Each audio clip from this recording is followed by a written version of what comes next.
Bible स्पष्ट रूप में हमें बताते हैं कि हम अंतिम दिनों में रहते हैं। मैं दो आयत आपके सामने रखने के लिए चाहता हूँ। पहला आयत योवेल नबी का किताब, पुराना नियम में अगर जाओगे, योवेल नबी का किताब 2 अध्याय का 28वीं पद एक बार पढ़ें।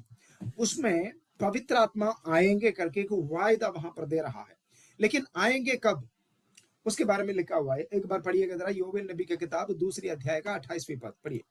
उन बातों के बाद मैं सब प्राणियों पर अपना आत्मा उंडेलूंगा। तुम्हारे बेटे बेटियां भविष्यवाणी करेंगी और तुम्हारे पुरनिये स्वप्न देखेंगे और तुम्हारे जवान दर्शन देखेंगे। ओके, इसमें उन दिनों के बाद, उसका एक और आयत पहले पढ़िएगा। तुम्हारे दास और दासियों पर भी मैं उन दिनों में अपना आत्मा उंडेलूंगा। मैं आकाश में और पृथ्वी पर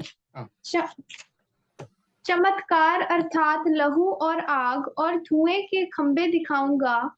यहोवा के सब बड़े और भयानक दिन के आने के पहले सूर्य अंधियारा होगा और चंद्रमा रक्त का सा हो जाएगा। उस समय जो कोई यहोवा से प्रार्थना करेगा वह छुटकारा पाएगा और यहोवा के वचन के अनुसार सिय्योन पर्वत पर और यरूशलेम में जिन बचे हुओं को यहोवा बुलाएगा वह उद्धार पाएंगे। ओके, अब आपको समझ में आया होगा ये किस टाइम के बारे में बात कर रहे हैं। अंतिम दिनों के बारे में बात कर रहे हैं। यहोवा का भयंकर दिन आने वाला है, उस समय की बात हो रही है। ओके, उस समय में काफी सारी बातें होंगे।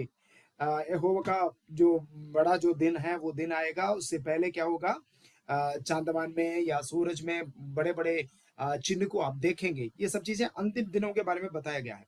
लेकिन यहाँ पर शुरुआत में हमने क्या पढ़ा, उन दिनों के बाद क्या होगा कि मैं सबके हर प्राणी के ऊपर अपने आत्मा को उंडेल दूंगा। यानी कि परमेश्वर का वचन कह रहा है अंतिम दिनों में मैं परमेश्वर का आत्मा को लोगों के ऊपर उंडेल दूंगा। ओके, ये पवित्र आत्मा आया कब है? यीशु मसीह आने के बाद तुरंत कुछ समय के बाद पवित्र आत्मा आए। तो पवित्र आत्मा आया कब है? वचन के अनुसार उन दिनों के बाद, यानी कि अंतिम दिनों में पवित्र आत्मा। ओके, एक और आयत, इससे रिलेटेड एक और आयत आपको दिखाना चाहता हूँ। इब्रानियों की किताब में आइए, इब्रानियों की किताब पहला अध्याय उसका पहला पद पढ़िए।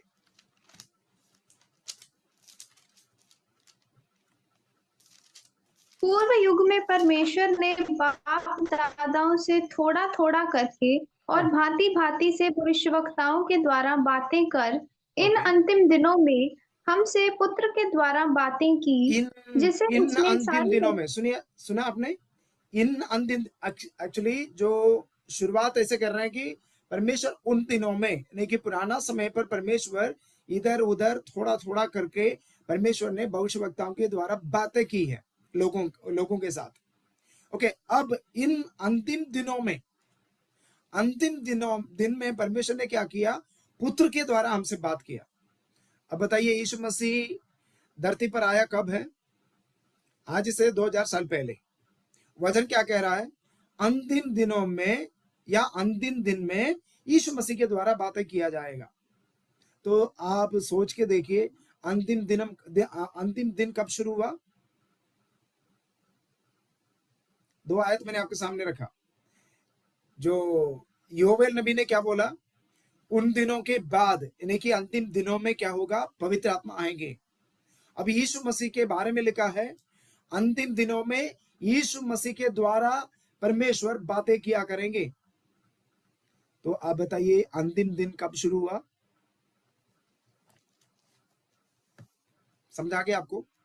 अंतिम दिन कब शुरू हुआ? अंतिम दिन मतलब ये नहीं कि जैसे जो हमारा दिन होता है ऐसे दिन के बारे में नहीं बोल रहा हूं मैं। अंतिम समय, अच्छा इस तरह बोलता हूं, अंतिम समय कब शुरू हुआ? अंतिम समय एक सर्टेन पीरियड होता है, वो पीरियड शुरू हुआ यीशु मसीह के आने के द्वारा। पवित्र आत्मा को भी तभी उंडेले गया है, राइट? अब 2000 साल हो गया, तो अभी हम कहां खड़े हैं? अभी हम कहां खड़े हैं?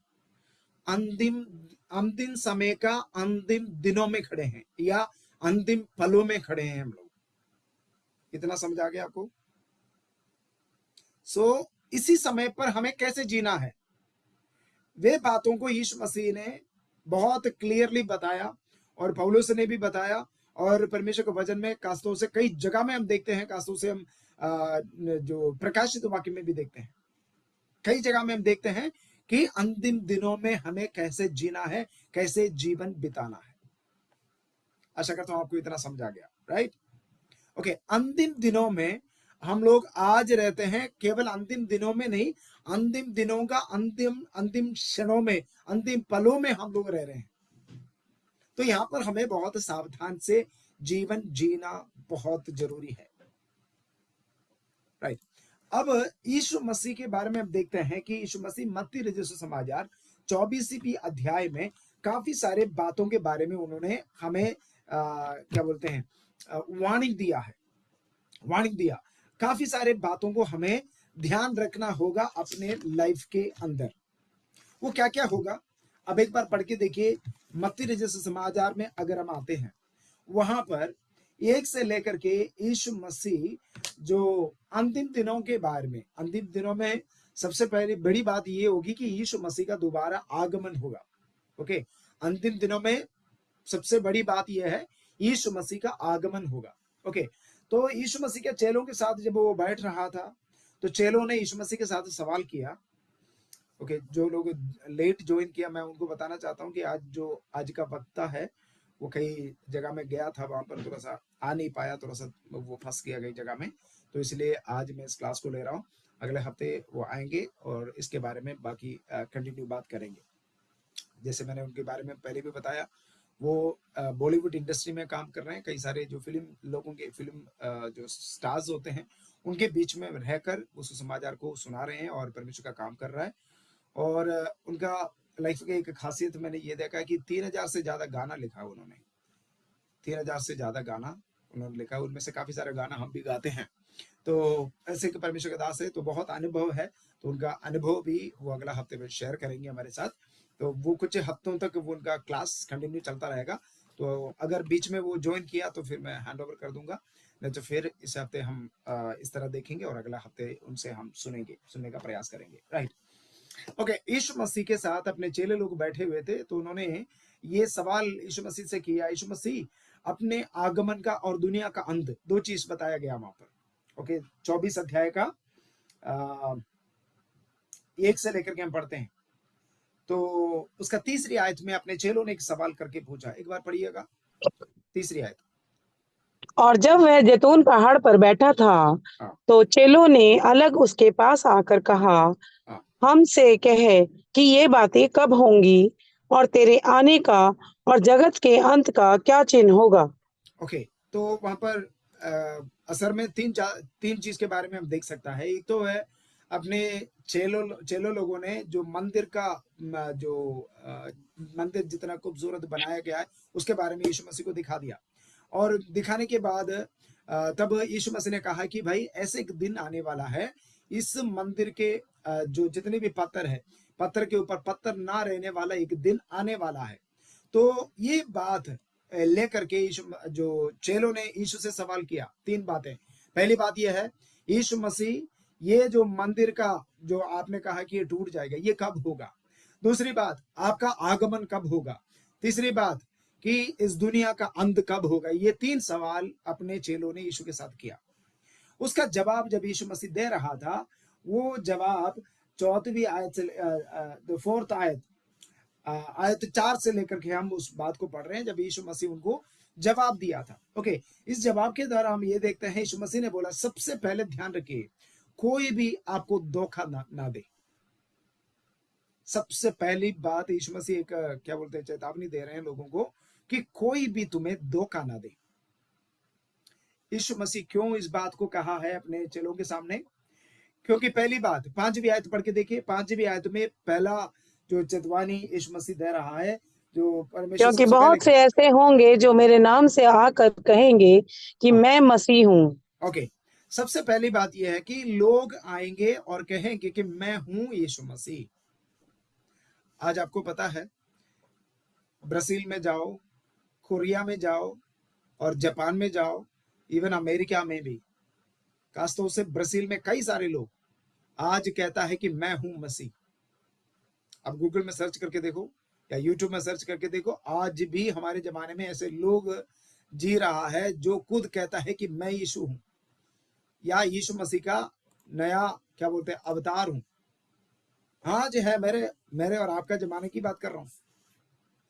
तो यीशु मसीह ने जो शब्द कहा वो वचन, मतलब कि अंतिम दिनों में कोई भी तुम्हें धोखा ना दे। किस बात को लेकर? पहली बात यह है कि लोग आएगा मैं मसीह हूं करके। इसमें बात यह है, इसमें जितने भी लोग कहता है कि मैं मसीह हूं, उनका पीछे भी जाने के लिए लोग हैं, आज भी काफी सारे लोग हैं।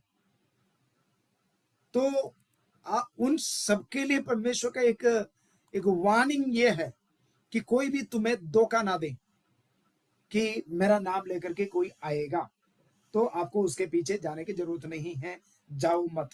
ओके, 6वीं आयत में वहां पर 2-3 बात यीशु मसीह ने इकट्ठा बताया है।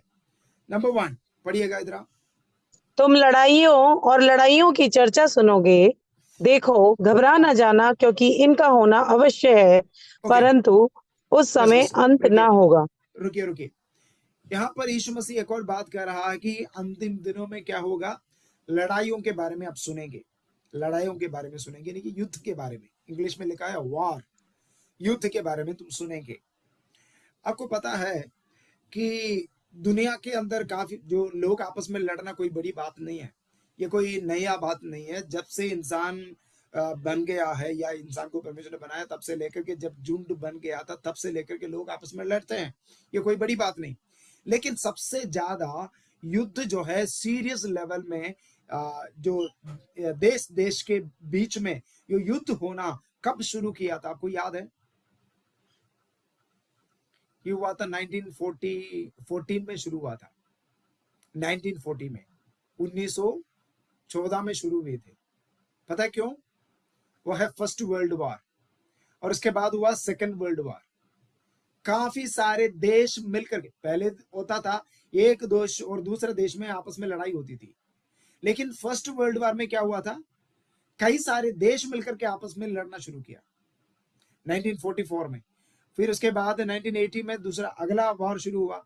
वो सब चीजें खत्म हुई हैं 1947-48 तक, ये पूरा चलता रहा।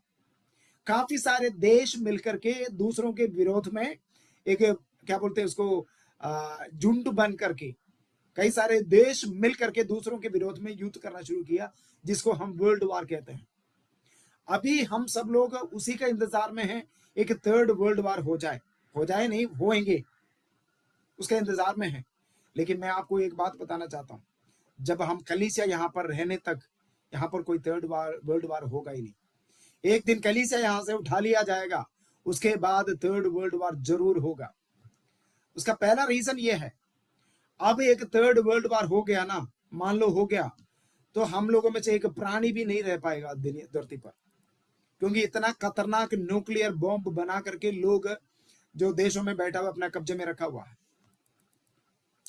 इसराइल का एक टेक्नोलॉजी है, ये टेक्नोलॉजी नहीं, इसराइल का एक सोच है, सिम्पसन स्ट्रैटेजी कहते हैं उसको, सिम्पसन स्ट्रैटेजी, सैमसन स्ट्रैटेजी कहते हैं उसको। पता है क्या है वो?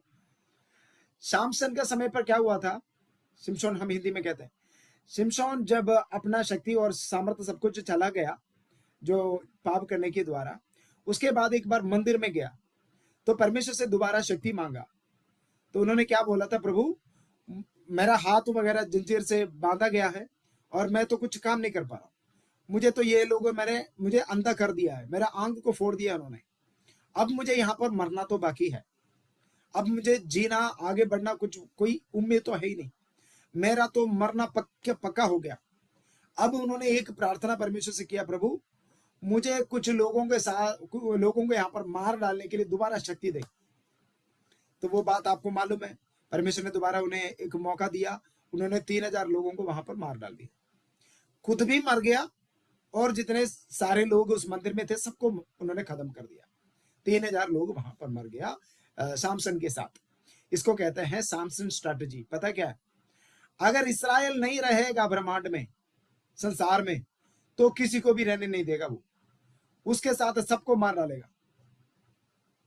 ऐसे स्ट्रैटेजी बना करके आज इस्राएल रखा हुआ है। ज्यादातर लोगों को ये बात मालूम नहीं है,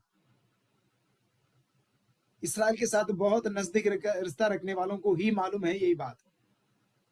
तो मैं बात आपको ये बताने के लिए चाहूंगा कि आज हम इस धरती पर रहते हैं, यानी कि कलीसिया रहते हैं, पवित्र आत्मा आज संसार में है, इसी वजह से हम लोग आज यहाँ पर शांति के साथ जीवित रह रहा है, वरना एक थर्ड वर्ल्ड वॉर कब से हो जाता और सबके सब उड़ जाता। मित्रों, हमें इसमें से क्या सीखना है कि मैं ये कह रहा हूं आपको कि उन दिनों में से, यानी कि 1914 से लेकर के जो युद्ध का मामला एकदम बदल गया, एकदम बदल गया। और एक और बात, इसराइल के बारे में एक प्रोफेसी हुई थी यशायाह नबी की किताब में कि इसराइल पूरा दुनिया में तितर फितर हुए थे। आपको मालूम होगा यशायाह नबी का किताब, एसेकियेल नबी का किताब, एसेकियेल नबी का किताब जो 37 अध्याय के अंदर जो सूखा हुआ हड्डी तराई में भरा हुआ करके हम पढ़ते हैं, वहां पर तराई में जाकर के भविष्यवक्ता को परमेश्वर ने बोला कि तुम भविष्यवाणी करो, ये जीवित होंगे, ये खड़े होंगे, एक सेना बन जाएंगे। एक्चुअली ये जो भविष्यवाणी हो रही है 37 अध्याय के अंदर, वो जो सूखा हुआ हड्डी के ऊपर उन्होंने भविष्यवाणी कर रहा है, वो सचमुच में सूखा हुआ हड्डी नहीं है, वो इसराइल का अवस्था को बता रहे हैं। यानी कि इसराइल पूरा विश्व भर तितर फितर हो गए, एक जाति ना रहते हुए वो खत्म हो चुके हैं, अपना राजा नहीं है, अपना देश नहीं है, अपना कोई रूल वगैरह कुछ भी नहीं, सब कुछ खत्म हो गया था। यानी कि इसराइल का पॉलिटिकल सिचुएशन को दर्शाता है 37 अध्याय। वहां पर भविष्यवक्ता ने भविष्यवाणी की कि ये हड्डी जीवित होंगे, उनके ऊपर मांस आएंगे, नस आएंगे, और वो जीवित रहेंगे और एक सेना की तरह खड़े होंगे। ये भविष्यवाणी है इसराइल के पॉलिटिकल सिचुएशन को देख करके। ओके, वो भविष्यवाणी कब पूरी हुई? 1948 में या 1947-48 में। उसी समय पर इसराइल अपना देश में वापस आ गया, अपना देश बना दिया, और एक देश के रूप में आज भी वो खड़े हैं। ये तो हम सब जानते हैं, इवन स्कूल में भी आपने पढ़ा होगा। ओके, ये जो युद्ध का अंत में क्या हुआ था, जो फर्स्ट वर्ल्ड वॉर और सेकंड वर्ल्ड वॉर, ये दोनों वर्ल्ड वॉर के द्वारा क्या हुआ, इसराइल का फायदा में नियम बन गया। पहली बात, 1914 में क्या हुआ, फर्स्ट वर्ल्ड वॉर शुरू होने का समय पर वहां पर एक बाल्फर डिक्लेरेशन बनाया गया है। बाल्फर डिक्लेरेशन मतलब एक आर्थर बाल्फर करके एक व्यक्ति था जो इसराइल में, जो ब्रिटिश गवर्नमेंट के ओर से आए हुए थे, इसराइल को कब्जा करके रखे हुए थे। वहां का गवर्नमेंट का कोई असिस्टेंट था, मतलब गवर्नर का असिस्टेंट था। तो उन्होंने एक चिट्ठी लिखी जो ब्रिटिश गवर्नमेंट के ओर, उन्होंने ये बोला कि इसराइल को अपना देश वापस देना है। देखिए बाइबल का कहानी कैसे पूरा हो रहा है। फर्स्ट वर्ल्ड वॉर के द्वारा जो ऑटोमन तुर्कियों के हाथ में था पूरा इसराइल का देश, ब्रिटिश फर्स्ट वर्ल्ड वॉर में ब्रिटिश उन्होंने पूरा कब्जा कर दिया, उस देश अपना हाथ में आ गया, ब्रिटिश गवर्नमेंट के हाथ में आ गया।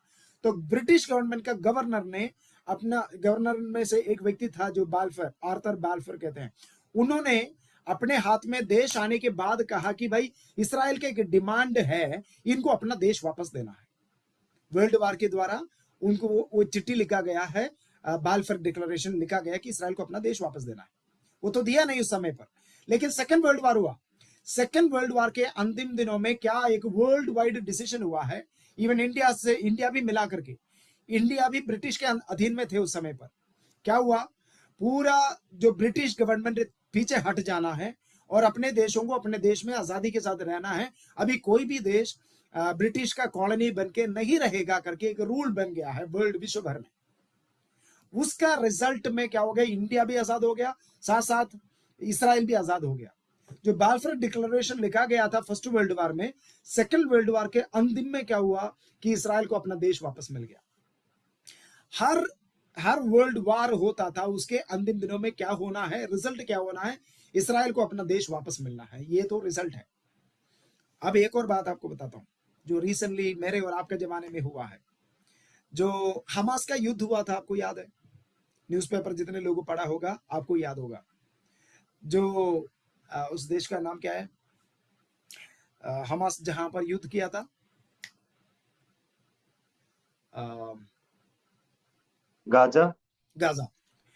गाजा के एक्चुअली गाजा क्या, कैसे गाजा, गाजा के अंदर रहने वाला लोग मुस्लिम लोग हैं, यानी कि पालस्तीन लोग हैं। पालस्तीन लोग, जब इसराइल के लोग ना 1973 में अपना देश को पूरा कब्जा किया था, अपने हाथ में नहीं था वो देश, जब कब्जा किया था तो उसके बीच में इधर उधर पालस्तीन लोग रहते थे। तो उस समय पर एक पीस एग्रीमेंट उन्होंने बनाया पालस्तीन वालों के साथ। उनको बोला भाई आप हमारे बीच में से हट जाओ, हम गाजा आपको दे देंगे, आप गाजा में जाके रहो। इसराइल ने अनुमति दिया था, तो गाजा में जाके रह रहे थे। है इसराइल का लैंड है, वो इसराइल के लैंड है, लेकिन पालस्तीन लोगों को अपने बीच में से हटा करके एक जगह में रख दिया, वो है गाजा। ठीक है, वो गाजा स्ट्रिप में जो पालस्तीन लोग रहते थे। अभी जो हमास के साथ युद्ध हुआ, उसका रिजल्ट में क्या हुआ, पूरा जो गाजा देश है, इसराइल ने पालस्तीनियों को वहां से भगा दिया, वो देश उन्होंने पकड़ लिया। वो देश इसराइल का था, अपने हाथ में नहीं था, उन्होंने उनको दे दिया था पीस एग्रीमेंट के द्वारा। लेकिन इसी युद्ध के द्वारा क्या हुआ, वो भी देश इनका हाथ में आ गया। जितने भी युद्ध इसराइल के साथ होता है ना, फाइनल डेस्टिनेशन में क्या होना है कि वो देश, मतलब जो लैंड उनके हाथ में वापस आना, यही हुआ करता था, आज भी हो रहा है। ओके, अब एक और लैंड इसराइल के हाथ में वापस आना बाकी है। आपको पता है कौन सा लैंड है वो? जहां पर यरूशलेम मंदिर बनाना है या बन जाना बाकी है, उसका आधा हिस्सा आज मुस्लिम के हाथ में है, आधा हिस्सा इसराइल के हाथ में है। इसलिए यरूशलेम मंदिर नहीं बना पा रहा है। आपको मालूम है, जिस दिन वो जगह उनके हाथ में आएगा उसी दिन वो मंदिर बना देगा। अगर मान लो मंदिर बन गया तो कलीसिया, मैं और आप यहाँ पर नहीं रहेंगे, यहाँ पर ना कोई ज़ूम मीटिंग होंगे, ना कोई चर्च होंगे, हम यीशु मसीह के साथ आसमान में होंगे। ये है हमारा बड़ी आशा, ये आशा के साथ हम आज बैठे हुए हैं यहाँ पर। ओके, तो मैं ये कह रहा हूं कि आज देखिए, ट्रंप सरकार आ गया था ना, ट्रंप सरकार आ गया था। ट्रंप सरकार 2017 में आ गया। 2017 में आने के बावजूद क्या रिजल्ट हुआ आपको मालूम है? उन्होंने मई 14 को इसराइल में जाकर के, इसराइल का कैपिटल टेल अवीव था तब तक, लेकिन ट्रंप गवर्नमेंट आकर के वहां जाकर के उनका जो कैपिटल है वो यरूशलेम में शिफ्ट किया गया है, यरूशलेम में शिफ्ट कर दिया। उनका बेटी और दामाद आ गया, किसका? जो ट्रंप का, वो आकर के बाकी जितने भी कॉन्सुलेट थे, यानी कि एम्बेसी वगैरह, सारे यरूशलेम में क्या शिफ्ट किया गया है। बाइबल जब हम पढ़ते हैं, खासतौर से जो प्रकाशित वाक्य पढ़ते हैं, उसमें लिखा है कि अंतिम दिनों में जो थर्ड वर्ल्ड वार और बाकी यीशु मसीह का आगमन सब कहां से होगा? यरूशलेम कैपिटल होगा। और प्रकाशित वाक्य में हम ये भी पढ़ते हैं, यीशु मसीह राजा का रूप में जो यरूशलेम में रह करके वो राज्य करेंगे, यीशु के साथ मैं और आप होंगे मिलेनियम 1000 वर्ष के अंदर, यानी कि मिलेनियम ईयर के अंदर। मिलेनियम आपको मालूम है, 1000 साल यीशु मसीह धरती पर रहेगा राजा का रूप में, और उनके साथ मंत्री तंत्री के रूप में हम लोग होंगे। वो होगा यरूशलेम कैपिटल के रूप में बनाने के बाद, और वो बात होने के लिए आज तैयारी चल रहा है। आशा करता हूं मेरी बात आपको समझ में आ रहा है। इसराइल को जितने भी देश अपने हाथ में नहीं था, वो देश अपने हाथ में आ गया। अपना देश नहीं था अपने हाथ में, वो भी अपने हाथ में आ रहा है।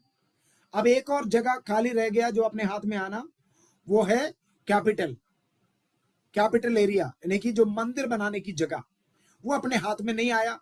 अगर मान लो वो देश भी इनके हाथ में आ गया, तो मान लो भाई यीशु मसीह का आगमन इतना निकट होगा, मैं और आप मरने से पहले ही होगा यीशु मसीह का आगमन, आसमान में हम देखेंगे। मैं वही बात दोबारा बताना चाहता हूं। मैं इस बात को कई बार बहुत जोर जोर से बताता हूं, क्योंकि मेरा पापा भी पास्टर रहा और अभी भी पास्टर है। उनका बचपन में ये जो भविष्यवाणी के बारे में वो प्रचार किया करता था, यानी कि 666 के बारे में, शैतान का राज्य के बारे में, यीशु मसीह का आगमन के बारे में, और यरूशलेम मंदिर बनाने के बारे में, इन सारी बातों के बारे में, यीशु मसीह के आगमन के बारे में कुल मिलाकर के वो विश्वास के साथ प्रचार किया। लेकिन आज मैं प्रचार कर रहा हूं ना, मैं केवल विश्वास के साथ नहीं, सबूत के साथ विश्वास करके प्रचार कर रहा हूं। पता है क्यों? क्योंकि हमारी आंखों के सामने सारे भविष्यवाणियां पूरा होते जा रहा है। कितने लोगों के अंदर ये विश्वास है कि भाई सचमुच में यीशु मसीह आने वाला है, मेरे आंखों के सामने सारी बातें पूरी होती जा रही है। हेलो, कुछ समझ आ रहा है आपको? और स्पष्ट रूप में बताता हूं, और स्पष्ट रूप में। ओके, 1948 मतलब अभी की बात कर रहा हूं, 70 साल पहले की बात कर रहा हूं, राइट? तब इस्राएल राज्य नहीं था, राज्य बन गया। अब हमारे जमाने की बात कर रहा हूं, जो गासा उनके हाथ में नहीं था, वो गासा उनके हाथ में आ गए। अब एक ही जमीन रह गया, वो उनके हाथ में आने का संभावना पूरा है, क्योंकि यरूशलेम उनका कैपिटल बन गया है, जो ट्रंप के द्वारा। अब देखिए, बात यही है, ट्रंप दोबारा अधिकार में क्यों आ गए? अभी ट्रंप दोबारा अधिकार में क्यों आ गए? एक बार सोच के देखिए, ट्रंप दोबारा अधिकार में क्यों आ गए? ट्रंप इस्राएल के फेवर में है, हर बातों में ट्रंप उनके फेवर में है। अगर ट्रंप कोशिश करेगा ना, तो जल्द से जल्दी, देखिए ट्रंप की एक खासियत आपने देखा था कि ट्रंप का जो डिसीजन लेने का तरीका आपने देखा इन दिनों में। कितने इंडियन लोगों को वापस भेज दिया उन्होंने, कितने लोग इलीगली अमेरिका में रहता था सबको बाहर भेज दिया, किसी की बातों को वो सुनते नहीं। अब ट्रंप कोई डिसीजन लेना चाहोगे तो ऐसा डिसीजन लेंगे, किसी की बातों को वो सुनेंगे नहीं। अब मेरी ख्याल से, मेरा ये मैं अपना आइडिया बता रहा हूं, ट्रंप इस्राएल के साथ खड़े होकर के ये बोलने वाला है, इस्राएल को अपना जमीन वापस दो और वो मंदिर बनाए, क्योंकि उनको मालूम है प्रोफेसी क्या होता है, और यीशु मसीह के आगमन के लिए वो सचमुच में बहुत बढ़िया डिसीजन इन दिनों में लेने वाला है। आप इन दिनों आने वाला समय पर न्यूज़पेपर में इसको पढ़ोगे। तो मैं ये कह रहा हूं कि यीशु मसीह का आगमन बहुत निकट है। ओके, हम युद्ध के बारे में बात कर रहे थे। ओके, ये जो युद्ध के बारे में, अभी मैं यही बात नहीं कर रहा हूं कि आजकल जो युद्ध हो रहा है, 1948 से लेकर के मैं आपको बता रहा हूं, पूरा जो वार का या युद्ध का पूरा सिस्टम बदल गया। अभी लोग जो लड़ रहा है बहुत सीरियसली लड़ रहा है। पहले होता था तलवार से लड़ाई, लेकिन अब तलवार से कोई नहीं लड़ रहा है। बॉम्ब डाल के लड़ने का एक सिस्टम था, वो भी खत्म हो गया। अब न्यूक्लियर बॉम्ब से लड़ रहा है। 1-2 न्यूक्लियर बॉम्ब अगर लग गया ना कहीं, हो गया, इंसान का पूरा इतिहास खत्म। लेकिन मित्रों, मैं आपको ये बताना चाहता हूं, जो पहली बात यह है कि जो युद्ध का नंबर पहला जो एक एक दिन बढ़ते जा रहा है, और उसका रिजल्ट में क्या होने वाला है, जो यीशु मसीह का आगमन के और हमें नजदीक ले जा रहा है। ओके, इस आयत में हमने ये पढ़ा है कि युद्ध के बारे में आप सुनेंगे, और वचन में क्या लिखा है, आपको फिक्र होने का कोई जरूरत नहीं, क्योंकि वो अंतिम दिन नहीं है। क्या पढ़ा था हमने वहां? ये अंतिम नहीं है, अंतिम का शुरुआत है। फिर से एक बार और पढ़े हुए वो आयत को, ताकि आप समझ पाओगे।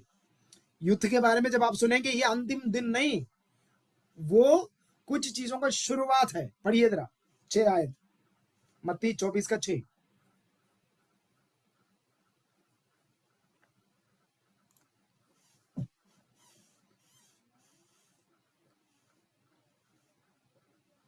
कोई है बाइबल के साथ? मत्ती 24 का 6 पढ़िए।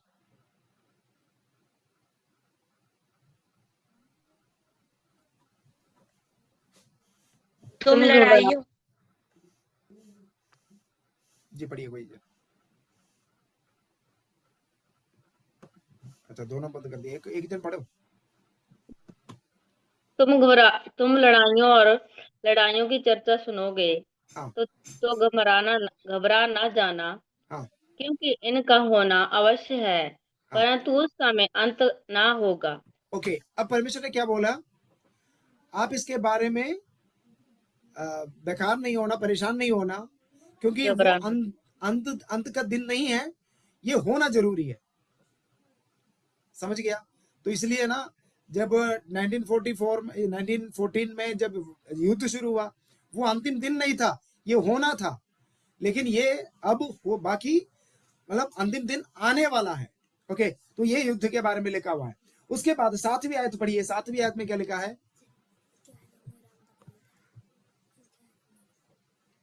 7वीं आयत,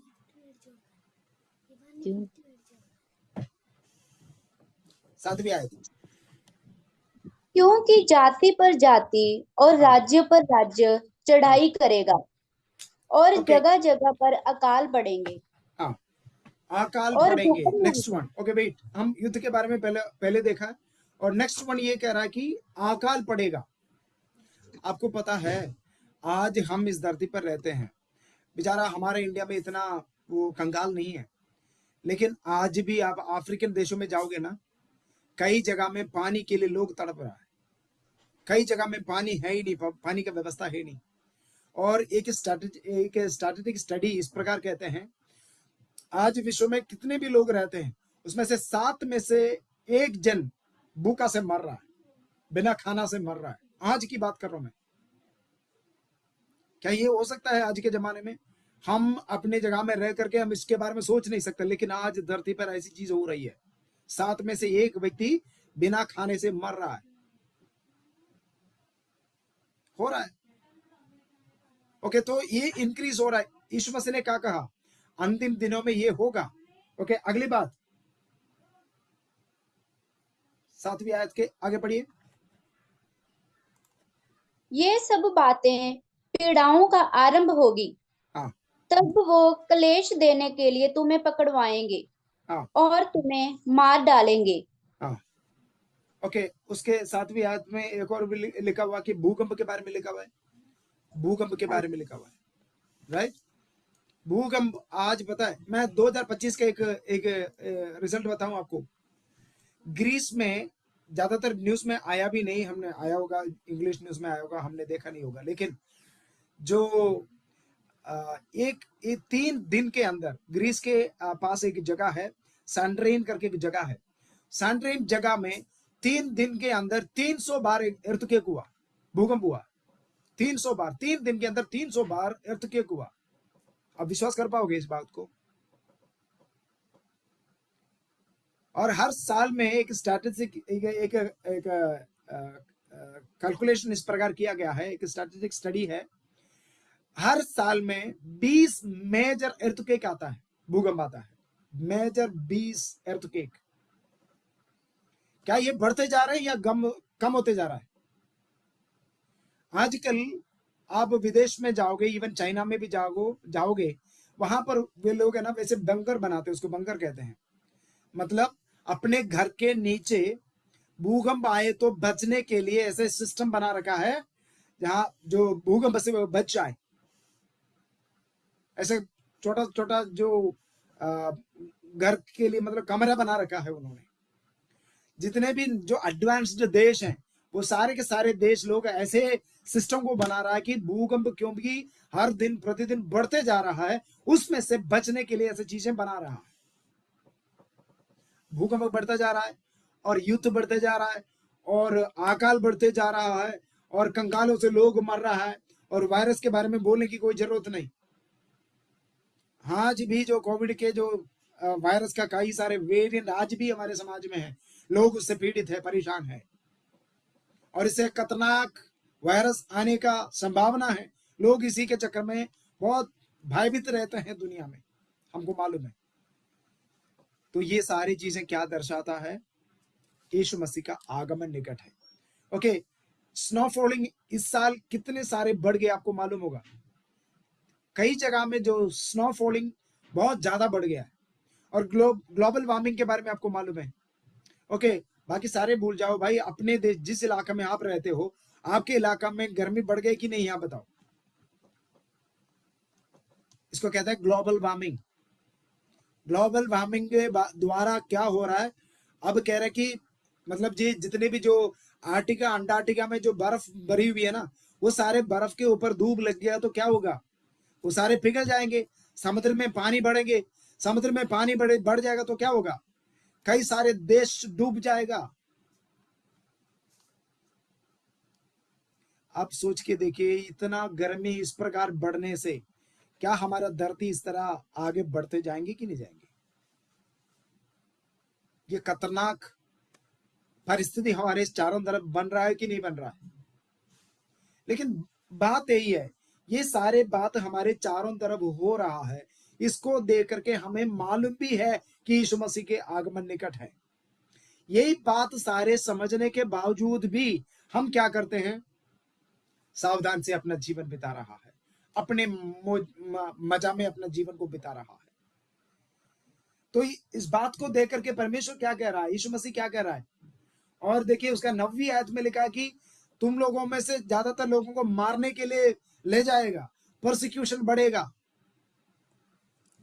तुर्की में आज मुझे सुनने में आया 3000 से ज्यादा लोगों को गला काट दिया है, गर्दन काट दिया मसीह होने के नाते। सीरिया में कई सारे लोग जो है जब चर्च जाते हैं वो ये बोलते हैं कि भाई अगर जिंदा है तो हम वापस आएंगे, नहीं तो स्वर्ग में मिलेंगे, ये बोल के जाते हैं अपना घर से। हाँ जी, इंडिया के अंदर कितना प्रोसिक्यूशन बढ़ रहा है, कई सारे जगह में जो प्रोसिक्यूशन बढ़ते जा रहा है, बाइबल में लिखा है कि ये अंतिम दिनों में होगा ही होगा। लेकिन हमारी बात यह है कि हम इस बात को लेकर के क्यों चर्चा कर रहे हैं, इसके बारे में हम क्यों बात कर रहे हैं कि हमें अभी सोने का समय नहीं है, ये सोने का समय नहीं है, हमें सावधान से रहने का समय है और बहुत गंभीरता के साथ अपना जीवन बिताने के समय है। ओके, अब मुख्य बात यह है कि आज जिस समाज में हम रहते हैं, इस समाज का एक खासियत हम जानते हैं कि जो पाप बहुत ज्यादा हमारे समाज में बढ़ चुका है, क्योंकि शैतान को मालूम है कि मेरे सामने ज्यादा समय है नहीं, अब मुझे कुछ समय के अंदर क्या बोलते हैं नरक के अंदर डाल दिया जाएगा। इस बात को शैतान बहुत अच्छी तरीके से जानते हैं, जिसके द्वारा वो क्या करता है, जितने भी लोगों को हो सके वो नरक में ले जाने के लिए हो सकता है वो ज्यादातर कोशिश कर रहा है, इवन पवित्र संत लोगों को भी। और दुनिया का लोग तो उनका वश में तो है ही, और बाकी विश्वास यानी कि मैं और आप, हमको भी नरक के और लेकर जाने के लिए वो बहुत मेहनत कर रहा है, कोशिश कर रहा है। आज का जो जमाना है, इस जमाने का एक खासियत आप जानते होंगे कि पाप सबसे ज्यादा बढ़ गया है इस समय पर। क्या मैं सही कह रहा हूं, गलत कह रहा हूं? तो इसी समय पर पवित्र रहना मेरे लिए और आपके लिए बहुत अवश्य है। यीशु मसीह आने से पहले, जो हम अगले हफ्ते देखेंगे, परमेश्वर के दास के द्वारा हम देखेंगे, हम जो तीमुथियुस का पत्री और तीमुथियुस का पत्री थिस्सलुनीके पत्रियों में हम ये देखते हैं, अंतिम दिनों में पाप बढ़ेंगे, माँ बाप से प्रेम नहीं रहेंगे, माँ बाप से कोई प्रेम करने वाला होगा ही नहीं, सब के सब सेल्फिश रहेंगे, सबके सब अपना दुनिया में रहने वाला होंगे।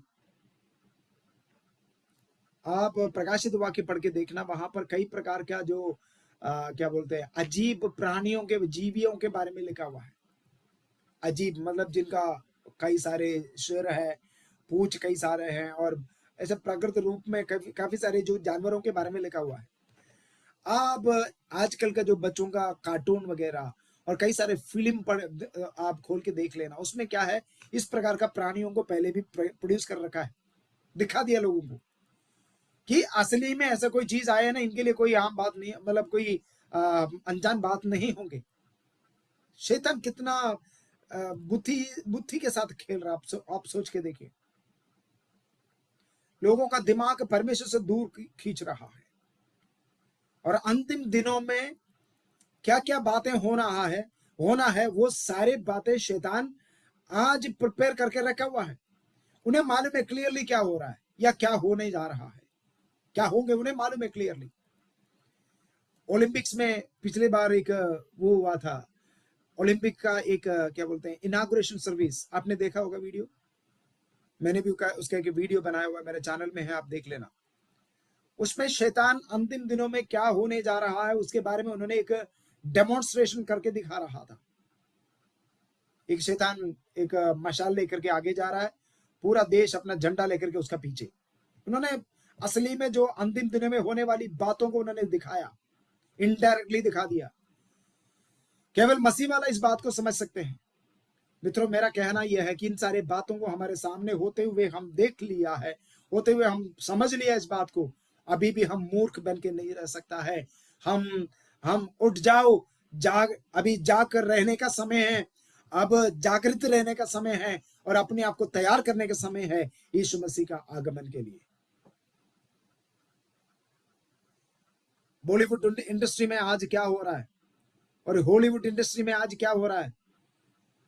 सारे शैतान का कब्जा में लोग आते हुए शैतानी की चीजों को लोगों के सामने प्रस्तुत कर रहा है, ताकि जब शैतान असली में प्रकट होगा, पर जो अंतिम दिनों में जो ग्रेट ट्रिबुलेशन का समय जब आएगा, शैतान ऐसे चीजें पहले से प्रकट कर रहा है, प्रस्तुत कर रहा है, ताकि लोग उसको देख के हैरान ना हो जाए। आशा करता हूं थोड़ा बहुत तो कुछ बात आपको समझ में आया होगा। तो बाकी हम अगला हफ्ते देखेंगे। तो आज मैं इतनी बात आपको कहने के लिए चाहूंगा, जो जिस तरह शैतान ने हवा को बहकाया, काफी सारी चीजों को उनके सामने लेकर आकर के, आप अपने जीवन को परमेश्वर के सामने एक पवित्र जीवन बिताने के लिए और वचन के अनुसार अपना जीवन बिताने के लिए अपने आप को आप समर्पित करें।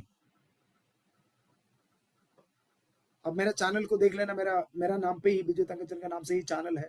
इसका हिंदी, इंग्लिश, मलयालम तीनों चैनल है। उसमें कई जगह में ऐसे वीडियो को डाला हूं, आप उसको सुन लेना। इन दिनों में शैतान लोगों को बहकाने के लिए कोशिश कर रहा है। तो पौलुस का एक डर यह है विश्वासियों के प्रति कि शैतान ऐसे कोई चालाकी काम आपके सामने करके आपको बहकाए ना, ताकि परमेश्वर का जो वो सीधाई और वो प्यूरिटी परमेश्वर के ओर से हैं, उससे हम हट ना जाएं। मैं एक सवाल करके आज हम यहाँ पर समाप्त करेंगे। सवाल ये है, आप जिस समय मसीह में आया था, उस समय परमेश्वर के लिए जितना आपके अंदर प्रेम रहा, उतना प्रेम आज आपका मन में है? उतना सीधाई है प्रभु के लिए? उतना प्यूरिटी है आपके अंदर जो प्रभु के लिए? अगर कम हो गया तो वो पहला प्यार में वापस आने का समय आज है। मैं आपको ये बात बहुत हिम्मत के साथ कहना चाहूंगा कि मेरा और आपके जमाने में यीशु मसीह आसमान में प्रकट होगा ही होगा। मैं इस चीज के इंतजार में बैठा हूं। आप विश्वास करें ना करें, मैं मरने से पहले यीशु मसीह आसमान में आएगा, ये तो मुझे पक्का विश्वास है। ये नहीं मालूम है कि कल होगा, अगले साल होगा, मुझे ये नहीं पता। लेकिन जितने भी प्रोफेसी को मैं देख रहा हूं, खाप करके मैं बता रहा हूं आपको कि मेरे और आपके सामने सारे भविष्यवाणियां जितना यीशु मसीह ने कहा है अंतिम दिनों के बारे में, एक एक करके तो मेरे पास पूरा पीपीटी बना हुआ है। मैं आज तो उन्होंने जल्दीबाजी में उन्होंने बोला कि आज मैं नहीं कर पा रहा हूँ, इसलिए आप क्लास ले लेना। मैं जल्दीबाजी में आया, इसलिए फिर मैंने वो नोट को लेकर नहीं आया, और मेरा लैपटॉप का एक हार्ड डिस्क बंद हो गया जिसमें मेरा पूरा पीपीटी था। नहीं तो फिर मेरा पीपीटी आपको दिखा देता पूरा, जो जितने भी मैं नंबर डाल करके आपको बता सकता हूँ कि आज क्या क्या प्रोफेसियां पूरा होते जा रहा है। तो मित्रों, मैं आपको ये बात बोल करके आपको चैलेंज करना चाहता हूं, ये सोने का समय नहीं है, ये अनजान व्यक्ति के रूप में जीने का समय नहीं है। सावधान से रहो और जागृत हो जाओ यीशु मसीह का आगमन के लिए। खुद को तैयार करो और लोगों को भी तैयार करो, ये उसी का समय है। एक और बात बोल करके मैं आपको यहाँ पर समाप्त करने के लिए चाहता हूँ। एक बात ध्यान से सुनिए। अब इस धरती पर हम जी रहे हैं, अब होने वाला सबसे बड़ी एक घटना वो ये होगा, कलीसिया यहाँ से उठा लिया जाएगा, जिसको कहते हैं रैप्चर। ध्यान से सुनिए, मैं जो अंतिम दिनों का संक्षिप्त रूप आपको बताता हूँ। अब होने वाली बात क्या है, जैसे हम अभी धरती पर रहते हैं, हम विश्वासी लोग, रैप्चर होगा, हम कलीसिया यहां से उठा लिया जाएगा। फिर प्रकट होगा शैतान, हम उस समय स्वर्ग में नहीं जाएंगे, हम आसमान में रहेंगे। वो होगा 7 साल के लिए। हम यहाँ से रैप्चर हो जाएगा, उठा लिया जाएगा। 7 साल यीशु मसीह के साथ स्वर्ग यानी कि आसमान में होगा। वहां पर यीशु मसीह के साथ जो मेमने के साथ विवाह होगा, वो जरूर वहां पर होंगे। ओके, 7 साल। वो 7 साल जब हम आसमान में रहेंगे, उसी समय पर धरती पर 7 साल ट्रिबुलेशन होगा। ट्रिबुलेशन यानी कि शैतान का राज्य, एंटी क्राइस्ट का राज्य होगा। ये एंटी क्राइस्ट का राज्य जो है, उसका 2 हिस्सा है। पहले 3.5 साल जो है वो बहुत अच्छा रीति से वो राज्य करेगा, इसराइलियों को बहकाएगा, उन्हें बताया कि मैं हूं बहुत अच्छा राजा, ये सब चीजें। और उसका आधा हिस्सा में वो बदल जाएगा और मंदिर बन जाएगा। मंदिर के अंदर वो जो सुअर का जो मांस चढ़ाएगा, वो बलि चढ़ाएगा। तब इसराइलियों को पता चलेगा भाई ये एंटी क्राइस्ट है, ये हमारा फेवर में नहीं आया है। वो 7 साल वहां खत्म होगा। पहले रैप्चर, फिर 7 साल का समाप्त। इस समय पर ये 7 साल शैतान पूरा खेलेगा। उसके बाद आसमान से मैं और यीशु मसीह, हम सब लोग मिलकर यीशु मसीह के साथ वापस यरूशलेम में आएगा। वहां पर एक युद्ध होगा। उस युद्ध के अंत में शैतान को 1000 साल के लिए बंदी गृह में डालेगा, लेकिन नरक में मतलब बंद करके डालेगा 1000 साल के लिए। वो 1000 साल हम लोग इस धरती पर यीशु मसीह के साथ पूरा राज्य करेगा। समझा रहे आपको? पहले रैप्चर होगा, फिर 7 साल धरती पर जो ग्रेट ट्रिबुलेशन होगा, आसमान में हम यीशु के साथ होंगे। फिर 7 साल के बाद हम वापस आएंगे धरती पर, और यहाँ पर हम यीशु मसीह के साथ राज्य करेंगे। जो यशायाह नबी की किताब में लिखा हुआ कि उस समय पाप नहीं होगा, शैतान भी नहीं होगा। 1000 साल के लिए हम धरती पर रहेंगे। और उसके बाद फिर से थोड़ी देर के लिए शैतान को खोल दिया जाएगा। वो पृथ्वी में जाकर के सारे मानव जाति को यीशु के विरोध में इकट्ठा करेगा। फिर उसके बाद एक युद्ध होगा, वो होगा 3rd वर्ल्ड वॉर। ओके, 1000 साल के बाद उसको फिर प्रभु यीशु मसीह दोबारा उसको हरा करके हमेशा के लिए नरक में डाल दिया जाएगा, शैतान को हमेशा के लिए। उसके बाद हमें बुला करके एक व्हाइट थ्रोन जजमेंट करके, प्रकाशित वाक्य 21 अध्याय और 22 अध्याय में लिखा है, व्हाइट थ्रोन जजमेंट यानी कि सफेद सिंहासन के सामने सबका न्याय करेगा।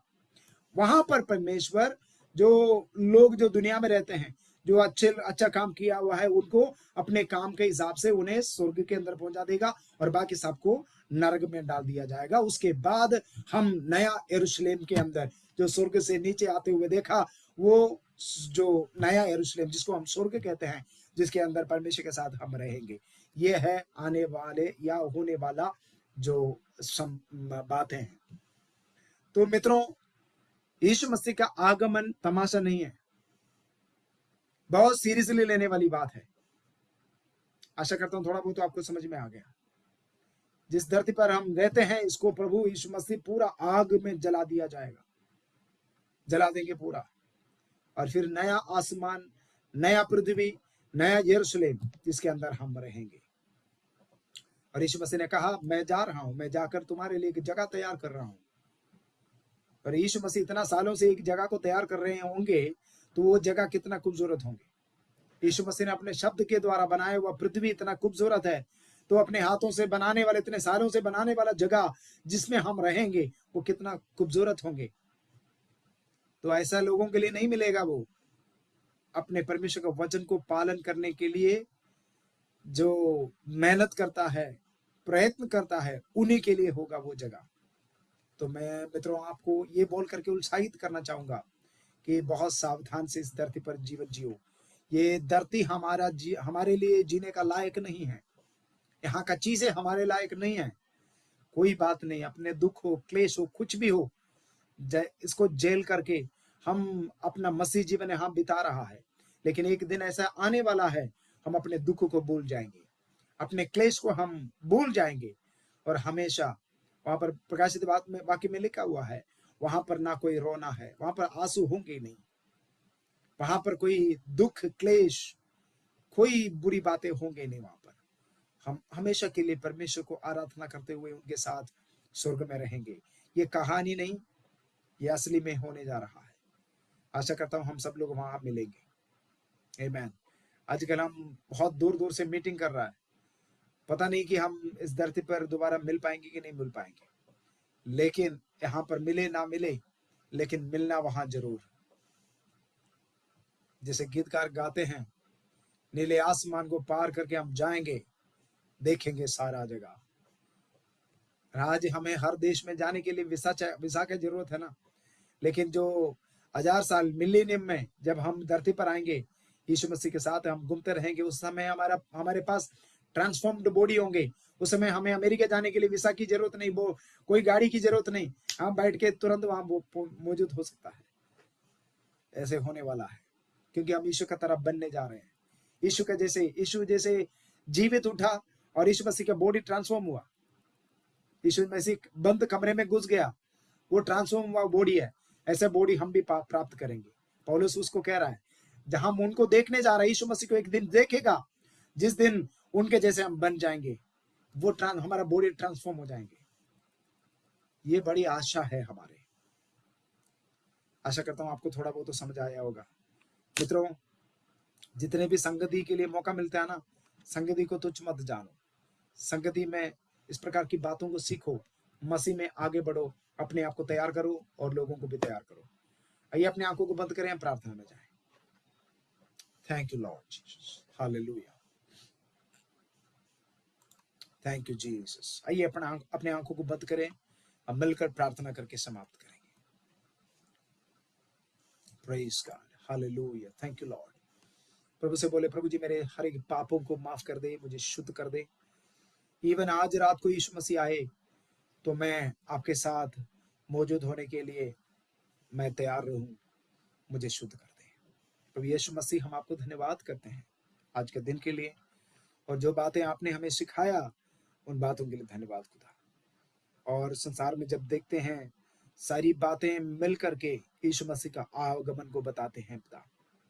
प्रभु जी, हम अपने शरीर, प्राण, आत्मा को हम अपने हाथों में, आपके हाथों में समर्पित करता और प्रार्थना करते हैं कि हम यीशु मसीह का आगमन में उठा लिया जाना वाला होने पाए, हम त्याग ना जाए। प्रभु, हम अपने जीवन को आपके हाथों में समर्पित करता हूं प्रभु जी, आपके हाथों में समर्पित करता हूं। एक पवित्र जीवन बिताने के लिए हमें मदद करें, हमें अनुग्रह दे, आशीष दे, आपके हाथों में समर्पित करता हूं। जितने भी लोगों ने इस वचन को आज सुना है, उन सबके जीवन में प्रभु नया कार्य को करें, आपके हाथों में समर्पित करता हूं। प्रभु जी, परमेश्वर के दास पास्टर राहुल कदम के लिए प्रार्थना करते हैं, वो आज नहीं आ पाए, अगला हफ्ते हमारे साथ होंगे। प्रभु जी, जहां पर भी हो उनको सही सलामत रखे और अगला हफ्ते आकर क्लास लेने के लिए प्रभु ने मदद करें। और जितने भी लोग आज इस क्लास में शामिल हुए हैं, जो बातों को सुना है, सबका जीवन में प्रभु काम करे और आपका आगमन के लिए हम सबको तैयार करें, और लोगों को यीशु मसीह के आगमन के लिए तैयार करने वाला होने पाए। हम आपके हाथों में समर्पित करता हूँ। सारे आदर, महिमा, जलाल, स्तुति, प्रशंसा आपको मिले। यीशु मसीह के पवित्र और मीठा नाम से मिलकर मांगते हैं, सुनो और कबूल कर स्वर्गीय पिता, आमीन, आमीन, आमीन।